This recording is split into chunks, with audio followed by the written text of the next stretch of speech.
जिस समय व्यक्ति जो प्रशासक है या उसको चला रहा है किसी ऑर्गेनाइजेशन को, जब वो सख्ती बरतता है तो उस समय तो थोड़ा सा हमें अखरता है या अप्रिय लगता है, लेकिन बाद में उसी को हम पसंद करते हैं क्योंकि रिजल्ट वहीं से आ सकता है। रिजल्ट वहीं से आ सकता है। अब बहुत सारे नियम या बहुत सारे जो अनुशासन के ऐसी बातें जो हम अपने आश्रम में लागू करते हैं, तो वो उस समय जब उनको ओबे करते हैं, क्योंकि मनुष्य जो अपने प्रवृत्ति से, अपनी नेचर से, अपनी मनोवृत्ति से स्वच्छंद है, वो आज़ाद और निरंकुश रहना चाहता है। और मेल तो आवारा होते हैं, मतलब इसे दूसरे शब्दों में कहें तो जो पुरुष हैं वो बंजारे हैं। वो एक जगह बिलीव नहीं करते कभी बैठने में और काम को करने में। उनको घुमक्कड़ी में बड़ा पसंद है। उनका मानवीय स्वभाव, उनकी प्रवृत्ति ही ऐसी है। उनको क्योंकि वंशाणु का ढंग से हजारों साल तक यही चलता रहा। ये घर सारे बसाए औरतों ने, ये परिवार बसाए औरतों ने। ये घर औरत की देन है, पुरुष की देन नहीं है। पुरुष तो आज भी अगर औरत बात भी करेगी तो अड़ोस की, पड़ोस की, ऊपर वाले की, नीचे वाले की, बस इतनी थोड़ी ज़्यादा अपने गाँव गली की बात खत्म, अपने परिवार की। इसके अलावा उसकी कोई दुनिया नहीं है। आदमी बात करेगा अभी यूक्रेन में क्या चल रहा है, अभी रूस ने हमला कम बंद करना है, यूएनओ में कौन सी चीज़ हो रही है, बिल गेट्स की आमदनी कितनी है, फोर्ड ने कौन सी गाड़ी बनाई है। औरत को इससे कोई लेना देना नहीं। उसकी बड़ी सीमित दुनिया है, वो उतनी में खुश है, उतनी में उसकी संतुष्टि हो जाती है। तो ये मनोवृत्ति के प्रभाव है। अब एक बात ये थी कि स्त्रियों को काम करना चाहिए कि नहीं। जब मोनिका ने अभी प्रश्न शेयर किया, मैं स्त्रियों की सक्षमता का बहुत बड़ा वकील हूं। स्त्रियों की क्षमता को विकसित करने में सबसे ज्यादा अगर रिकमेंडेशन किसी व्यक्ति की हो सकती है तो मेरी है। मैं सबसे ज्यादा सामर्थ्यवान, सबसे ज्यादा शक्तिवान, सबसे ज्यादा बुद्धिमान, सबसे ज्यादा धनवान और सबसे ज्यादा सुखवान अगर किसी जातक को देखना चाहता हूं तो स्त्री को चाहता हूं, क्योंकि उसके किसी भी चीज उस इन 5-7 गुणों के उसके जीवन में आने से बहुत सारे जीवनों में वो चीज आती है, सिर्फ पुरुष वर्ग के जीवन में नहीं आती। स्त्री हमेशा जुड़ी ही रहती है, उसकी जड़ें गहरी होती हैं। स्त्री के प्रवृत्ति ऐसी है कि उसकी जड़ें सदा हरी होती हैं। वो अपने पिता से भी संबंध रखेगी, वो अपने भाइयों से भी संबंध रखेगी, वो अपने बाकी लोगों से भी संबंध रखेगी, अपनी माँ से भी संबंध रखेगी, अपने बेटे से भी रखेगी, अपनी बहू से, अपनी बेटियों से। वो जहाँ भी जिस रोल में है वो सबसे संबंध रख करके चलना चाहती है। पुरुष के साथ ऐसा नहीं है। अब बात ये आती है कि हम स्त्रियों को अब अगर हम स्त्रियों को शिक्षित करें और शिक्षित होने के बाद वो नौकरी पेशा हो जाएं, वो काम करें, रोजगार करें, कहीं नौकरी करें, तो वो उस नौकरी के लिए सुबह 5 बजे से उनका शेड्यूल शुरू होता है और शाम के लगभग 5 बजे तक, और कभी कभी रात के 10 बजे तक चलता है। अगर वो स्कूल वगैरह में है तो 5 बजे तक समाप्त हो जाता है। लेकिन अगर प्राइवेट जॉब में तो 10, 11, 12 बजे तक भी हो जाते हैं कि अपने ऑफिस से आना, 7-8 बजे तक ड्यूटी होना, फिर 2-3 घंटे आने में लगना। कोई जरूर ऐसा तो है नहीं कि कार्यालय हमारे घर के नीचे ही खुला होगा। हम कहीं भी जाएंगे, 1 घंटा मेट्रो में, आधा घंटा बस में, ट्रेन में, ऐसे करके हम नौकरी करते हैं। वो स्त्री लंबे समय तक जब 5 बजे सवेरे उठेगी तो भोजन अपना भी बनाएगी, 6-7 बजे भोजन बनाएगी, 6 बजे भोजन बनाएगी, 6 बजे नाश्ता बनाएगी, 6 बजे लंच बनाएगी, 6 बजे अपना बनाएगी, 6 बजे सबका बनाएगी। वो पूरा काम घर का करती है। 6 बजे नौकरानियां घरों में काम करने नहीं आती, 5 बजे नौकरानियां घरों में काम करने नहीं आती। प्राय महिलाओं के लिए सबसे जो सर्वाधिक सुरक्षित क्षेत्र माना गया वो है विद्यालय, एजुकेशन का फील्ड। वो यूनिवर्सिटीज़ में है, कॉलेजेस में है, जहाँ भी पढ़ा रही हैं, वहाँ उनका जो शेड्यूल है वो 5 बजे से शुरू हो सकता है, तब आप उसे कर सकते हैं। क्योंकि 7 बजे तो स्कूल में पहुँचना है आपको, 6:30, 7 बजे, 7:30 बजे आपको पहुँचना है। अगर आप और सीनियर पोस्ट में तो और जल्दी पहुँचना है आपको। तो ऐसे में ये जो 12 घंटे का शेड्यूल है और 12 के बाद 16 और 18 घंटे तक का शेड्यूल है, ये जो निरंतरता के साथ चलता है, ये अगर 1 दिन है, 2 दिन है तो ठीक है। लेकिन जब ये 10-20 साल चलता है तो बहुत सारे रोगों का कारण बनता है। क्योंकि समय पर आपने खाना नहीं खाया, समय पर आपने नींद नहीं ली, समय पर आपने कुछ भी नहीं किया, बासी भोजन किया, बासी ही चीज़ें की, घर की पूरी जिम्मेदारी आपने निर्वहन की और फिर परिवार की भी पूरी जिम्मेदारी आपने निर्वहन की। स्त्री की डबल ट्रिपल ड्यूटियां हो जाती हैं। जो वो धन उपार्जित करती है उस धन से उसका कोई विशेष सुख प्राप्त नहीं होता उसको, क्योंकि स्त्री का सुख धन में नहीं है। धन के प्रति लोलुप स्त्री होती ही नहीं है। वो अनमने मन से या तो किसी को दिखाने के लिए, या तो किसी को जताने के लिए, या किसी को जवाब देने के लिए, या परिवार में किए गए लंबे समय तक अभावों को प्रतिपूरित करने के लिए कि मैंने मांगा कि मुझे आप ये 500 रुपये की एक चीज़ दिलवा दें, किसी ने नहीं दिलाई, तो मैंने मुझे वो टीस थी। तो स्त्री जब भी कभी जॉब करेगी ज़्यादातर या तो असुरक्षित भाव से करेगी, तो उसके पास असुरक्षा का भाव हो कि मेरे भविष्य का क्या होगा, मेरे जीवन का क्या होगा, मेरा क्या होगा, मेरे बच्चों का क्या होगा, या तो ऐसी अवस्था में करेगी, या किसी को जवाब देने की अवस्था में करेगी, या प्रतिशोधात्मक ढंग से करेगी। बहुत कम स्त्रियां ऐसी होंगी जो स्वस्फूर्त ढंग से बहुत ही प्रसन्नता के साथ अपनी आत्मा के वेग के साथ कोई काम करना चाहती हों, जबकि उनके घर में सभी तरह के सुख संसाधन मौजूद हों। कभी भी ना करना चाहेगी। सबसे पहले अगर उससे पूछोगे और उसका बस चले और घर में ऐसी व्यवस्थाएं बन जाएं, तो पति को भी कहेगी तुम भी घर में बैठो, एक रोटी ताजी खाना, हमें ज़्यादा पैसे की जरूरत नहीं है, हमें ज़्यादा सामानों की जरूरत नहीं है, हम थोड़ा कम खा लेंगे लेकिन सुखपूर्वक, शांतिपूर्वक, प्रेम पूर्वक रहेंगे।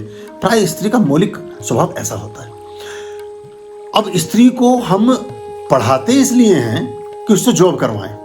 अब जैसे मैंने ये कहा कि स्त्री को जॉब नहीं करना चाहिए, अगर वो सुख ही रहना चाहती है तो उसका सुख समाप्त हो जाएगा, बाकी सारी चीजें क्रिएट हो जाएंगी, उसका सुख नहीं रहेगा। 10 साल तक, 20 साल तक आपने जो 10-20 लाख रुपया उपार्जित किया, अपने सारे जीवन को खत्म करके, खर्च करके, पता चला उसमें से 5-10 लाख रुपए फिर आपके किसी ऑपरेशन में लग जाने वाले हैं।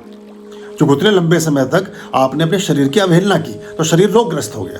अब उस रोगग्रस्त शरीर को दुरुस्त करने के लिए आपको दवाइयों पर खर्च करना पड़ेगा, आपको मेडिसिन पर खर्च करना पड़ेगा, जिम्मेदारी उसकी दुगनी तिगनी हो गई। अब वो जो बच्चे हैं, जो बच्चे उस परिवार से आए, पहली बात तो बच्चों की इच्छा थी नहीं। जो स्त्री काम में जाती है, काम करती है, उसका बहुत ज़्यादा सामाजिक जीवन में रस नहीं रह जाता, पारिवारिक जीवन का रस भी कम हो जाता है।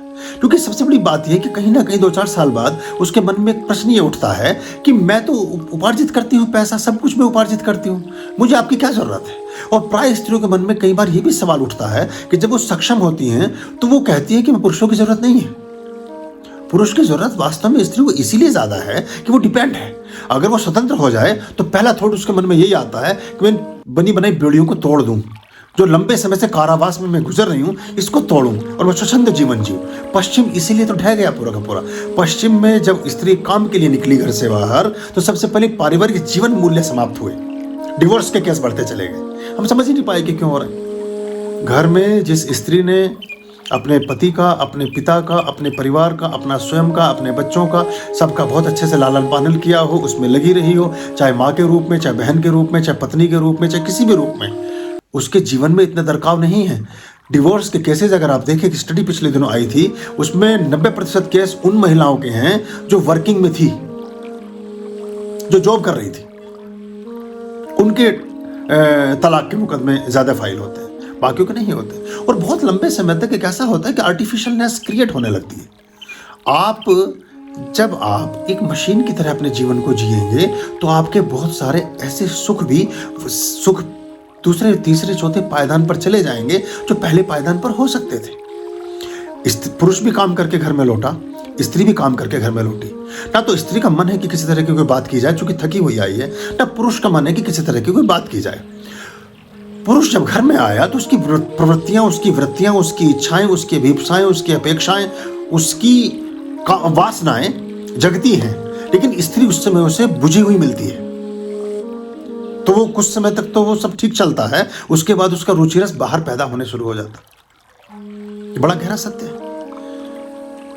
फिर उसे काम वालियां अच्छी लगने लगती हैं। सबके साथ ही ऐसा नहीं है, लेकिन प्राय ऐसा होता है। उसे और ऐसी स्त्री सजी धजी, क्योंकि उसने तो अपनी स्त्री को फिर निढाल ही देखा, जब भी देखा निढाल देखा, थकी हुई देखा, बुझी हुई देखा। और अगर आकर के 3 घंटे उसने किचन में और काम कर लिया तो मसाले से और किचन की खुशबुओं से भरे हुए देखा उसको। वो पास भी आई तो कहा कि माई नमस्ते, तुम थोड़ा आराम ही कर लो। अब जो पारिवारिक उसकी अपनी वासनाएं थी, जो उसकी अपनी अपेक्षाएं थी, जो परिवार के जीवन का एक सूत्र भी है, वो तो खंडित होना शुरू हो गया। अब उसे स्त्री आकर्षक लगती है, परफ्यूम्ड स्त्री मॉल में घूमती हुई। उससे बढ़िया स्त्री सजी धजी अच्छी लगती है बाजार में कहीं जाती आती, मोटरों में जाती हुई, कहीं टहलती हुई, उसकी तरफ आकर्षण पैदा होने लगता है। कामकाज स्त्री को कोई पता ही नहीं चल पाता कि किस अनजानेपन से उसने धीरे धीरे धीरे धीरे अपने व्यक्तिगत सुख को तिरोहित कर दिया।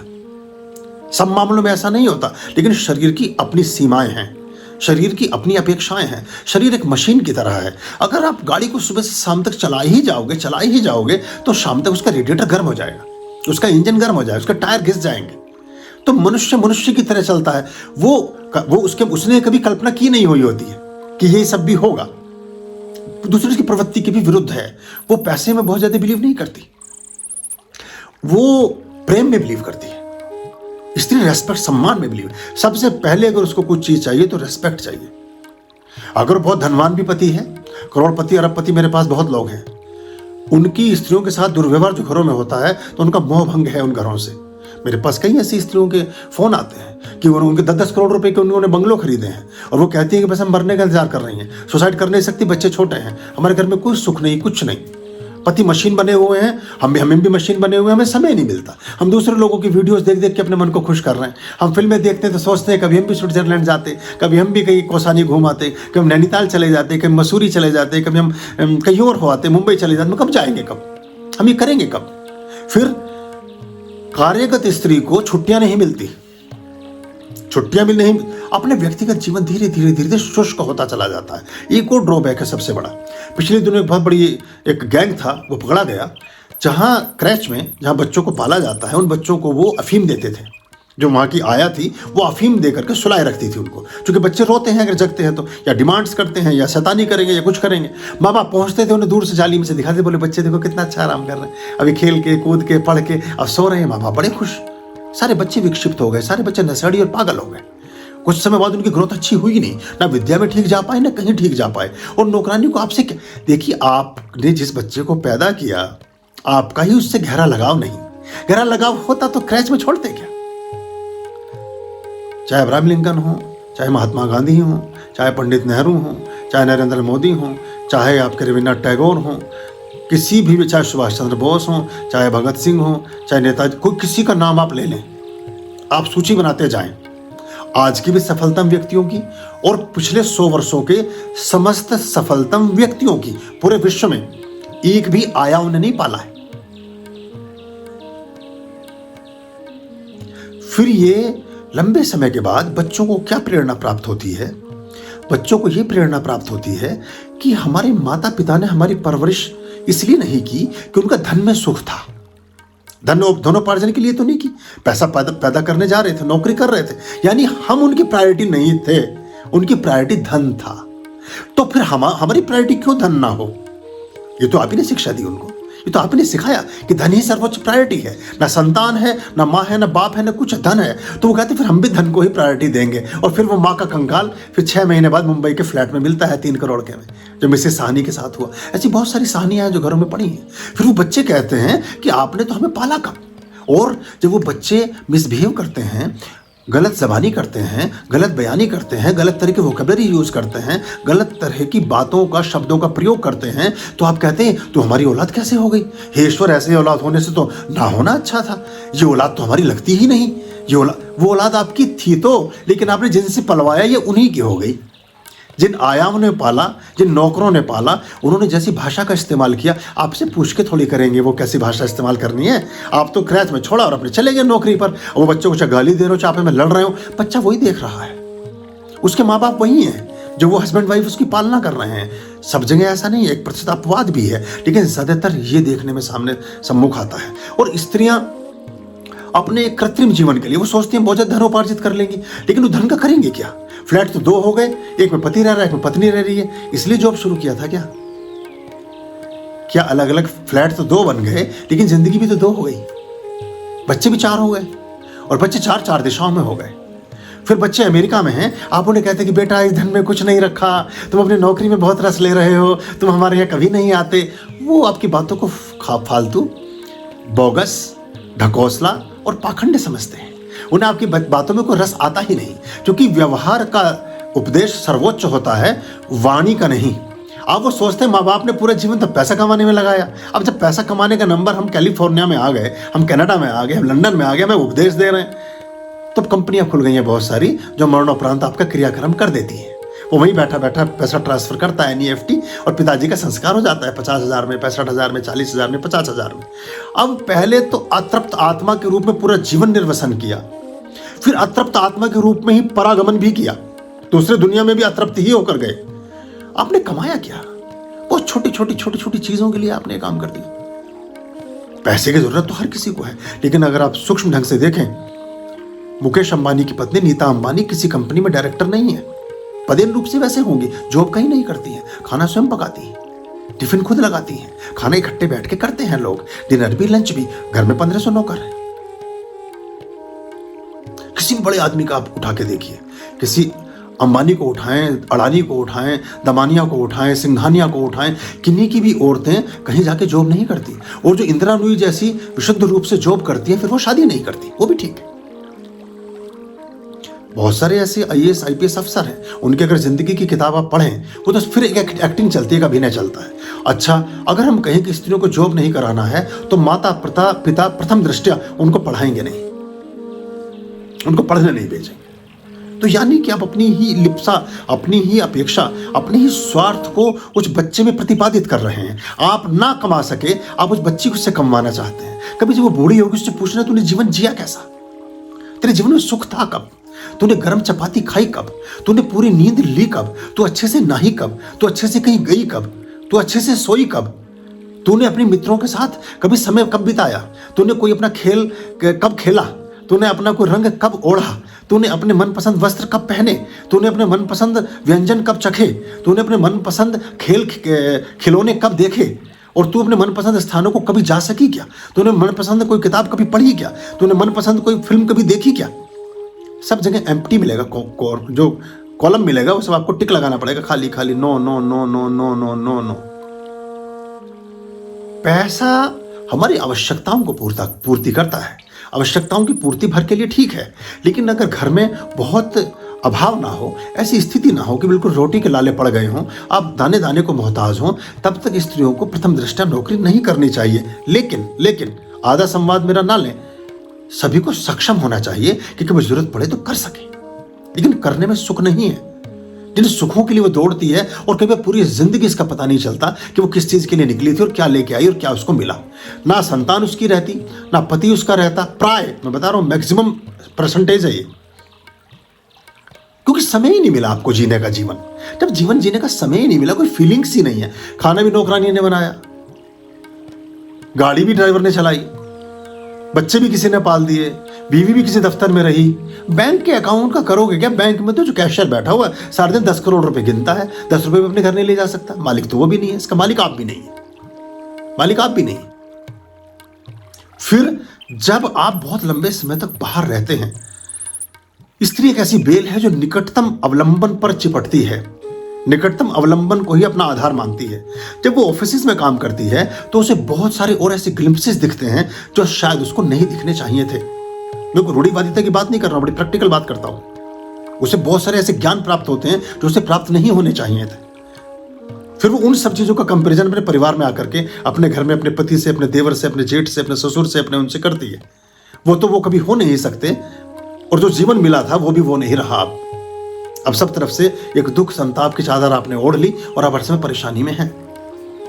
तो मैं इसलिए बोलता हूं कि जब तक संभव हो, स्त्री को काम के लिए घर से बाहर भोजन भजन, नारी और हारी, यानी कहीं हार जाएं, कहीं किसी चीज में फेल हो जाएं, परेशान हो जाएं, उसे ढककर रखिए, नहीं तो लोगों से ढिंढोरा ना पीटिए।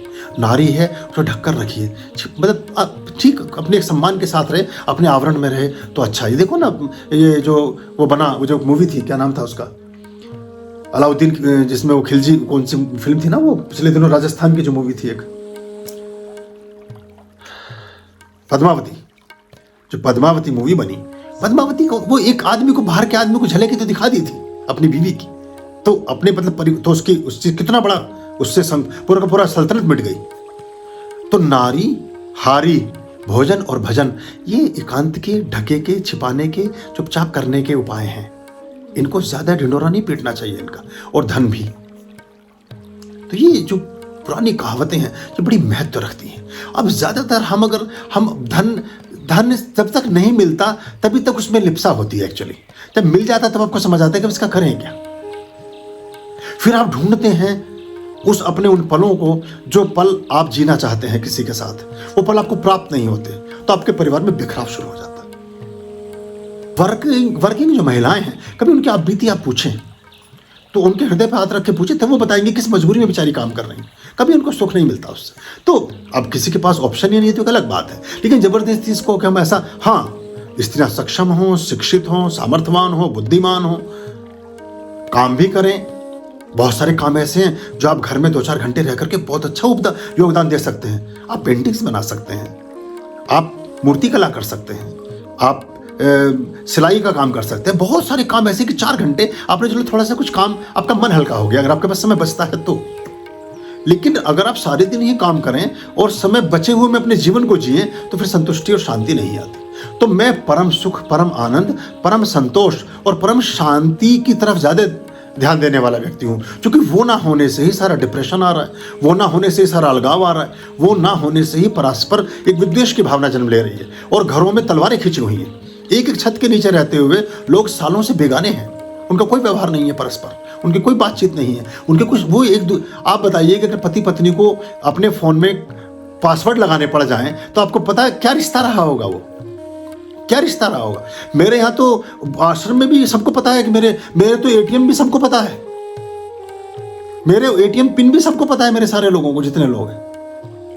मेरे यहाँ कुछ ऐसा ही नहीं जिसको मैं कुछ छिपा के रखूं या किसी से बचा के रखूं। क्या ऐसी बात है कि जो आपसे कितना मतलब कितनी दीवारें बीच में खिंची हुई हैं, बस मजबूरियां हैं, हम कहीं जा नहीं सकते। अगर स्वतंत्रता दी जाए और एक चॉइस ऐसी हो कि परमात्मा कहे कि सारे गुनाह माफ और वो लाठी लेके आज मैं बैठा, और जो स्त्री जहां भागना चाहे भाग जाए और जो पुरुष जहां भागना चाहे भाग जाए, ऐसी कुंभ की भगदड़ मचेगी कि आप सोच भी नहीं सकते। आपको लोगों को एक जगह करने के लिए लाठीचार्ज कराना पड़ेगा, इकट्ठा करने के लिए। शायद ही कोई अपने जोड़े के साथ हाथ में हाथ रख के बैठा होगा। आर्यं शरणं शुभमस्तु, संभव करणं अरमस्तु। आर्यं शरणं